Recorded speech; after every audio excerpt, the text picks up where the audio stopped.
in talking about this, the humongous popularity of Robinhood and this tragic event with your constituent suicide is raising a lot of questions. What changes do you think need to be made? Look, we need to confront the fact that Robinhood is a business model. And I fault no one for trying to make money. I spent 16 years as an entrepreneur myself and a CEO. I never thought I was going to end up being in Congress, but hopefully that experience counts for something. Wanting to make money is fine, but they have a business model that is fundamentally based on creating addictions that is being presented to people as a way to generate wealth. And we need to be honest about that. We have an obligation in my current job. I have an obligation to protect investors, and they're not holding up their end of the bargain.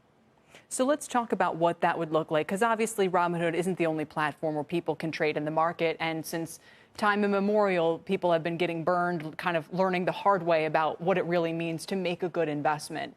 What changes do you think specifically need to be made to a platform like Robinhood's?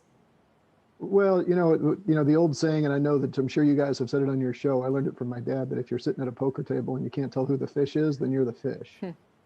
This is a business that makes their money off order flow. They advertise as commission-free trades, and they then use all sorts of behavioral techniques that are no different than, things that get my daughters addicted to their video games, to get people to go a little bit farther. They comply with the letter of the law, know your customer. But the fact that Alex Kearns was able to get a margin account, as his suicide note said, how did I, as a 20-year-old, get the ability to borrow almost $1 million when I have no income? That is not a legal question. That is an ethical question. Sure, but let me ask it this way. What is within Congress's power to do? So if I'm Robinhood, and I would hope they've realized from this episode that maybe there should be a better way to display the information so he understands what is really lost and what's really at stake and so forth. But what changes can you make to tactically avoid that kind of misunderstanding without changing the experience that others might have on the app? Well, look, we created the SEC years ago, was created to protect investors. I think sometimes we lose sight of that when we say that our financial regulators have an obligation to democratize access to capital.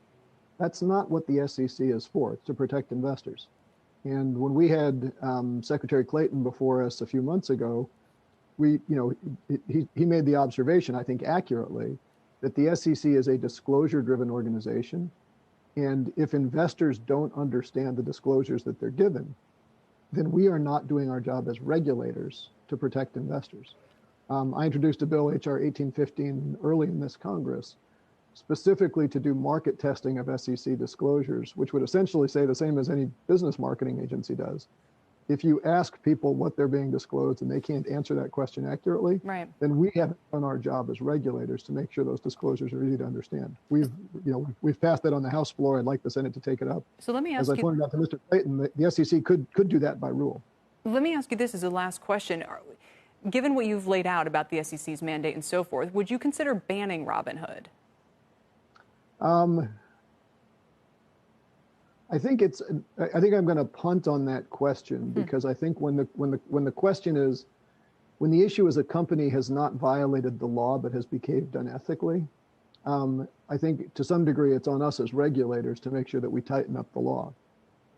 But on the other hand, I think the question for people who are in the shoes I used to have as a CEO, you have to recognize that you have an obligation. If I was the CEO of a company that caused a committed suicide, I'd be doing a lot more self-reflection than they seem to be doing right now. Absolutely. Congressman, it's been good to have you. Thank you, and keep us posted.